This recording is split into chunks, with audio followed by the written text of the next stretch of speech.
Menurut buku Yuyun Surya Sumantri 2007, filsafat dikatakan sebagai peneratas ilmu pengetahuan atau yang melahirkan ilmu pengetahuan. Artinya, ilmu pengetahuan yang ada sekarang dilahirkan oleh filsafat. Jadi, ilmu filsafat adalah ilmu yang mempelajari hakikat sesuatu baik manusia, alam maupun Tuhan dengan cara berpikir mendalam, logis, sistematis, dan kritis. Selanjutnya, apa itu filsafat Pancasila? Jadi, filsafat Pancasila adalah pemikiran mendalam, sistematis, dan menyeluruh tentang hakikat Pancasila sebagai dasar negara, pandangan hidup bangsa, serta sumber nilai dan norma bagi kehidupan berbangsa dan juga bernegara.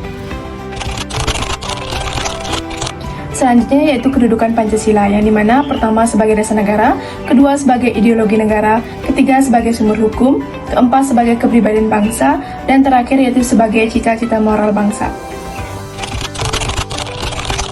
Definisi ideologi terbuka. Ideologi terbuka adalah ideologi yang nilai dasarnya tetap, tetapi cara penerapannya dapat menyesuaikan perkembangan zaman, kebutuhan masyarakat, dan perubahan sosial tanpa mengubah nilai inti. Ciri-ciri ideologi terbuka yaitu yang pertama, penerapan fleksibel sesuai perkembangan zaman. Yang kedua, nilai instrumental dapat berkembang seperti undang-undang, kebijakan, dan sistem pemerintahan. Serta yang ketiga, tidak memaksa dan tidak kaku.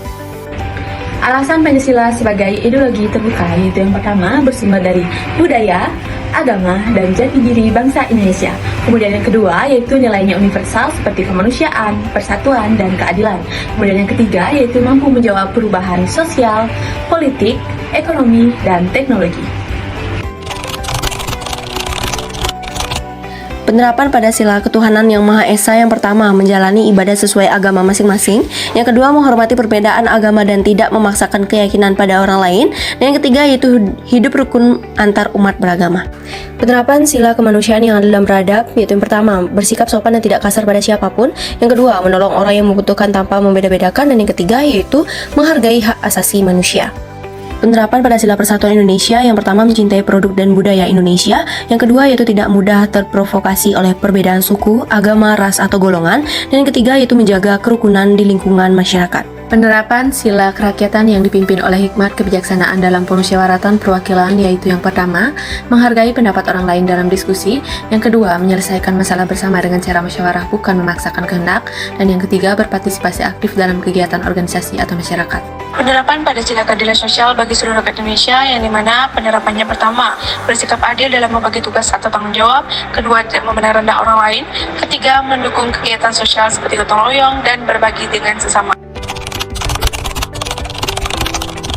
Baik, selanjutnya itu ada tantangan dan solusi penerapan Pancasila, yang dimana pertama yaitu ada individualisme, orang lebih mementingkan diri sendiri daripada kepentingan bersama. Solusinya itu memperkuat pendidikan karakter, dorong budaya gotong royong, dan kepedulian sosial. Kedua ada intoleransi, yang dimana menolak perbedaan agama, suku, hate speech, atau diskriminasi antar kelompok. Nah, solusinya itu melakukan pendidikan moderasi beragama, dialog lintas budaya atau agama, dan penegakan hukum. Yang ketiga yaitu korupsi, yaitu penyalahgunaan jabatan dan uang negara. Solusinya yaitu integritas aparatur, pengawasan teknologi, dan juga pendidikan anti korupsi. Dan yang terakhir yaitu globalisasi budaya, yaitu budaya luar mendominasi hingga nilai lokal terabaikan. Solusinya yaitu perkuat jati diri, promosikan budaya lokal, dan saring nilai asing sesuai dengan Pancasila. Baik, sebagai penutup, di sini saya akan menyampaikan kesimpulan di mana Pancasila merupakan landasan negara dan ideologi terbuka yang memimpin perilaku bangsa. Nilainya tercermin dalam sikap beragama, kemanusiaan, persatuan, musyawarah, dan juga keadilan. Meski menghadapi tantangan seperti individualisme, intoleransi, korupsi, dan juga globalisasi, Pancasila tetap menjadi pedoman penting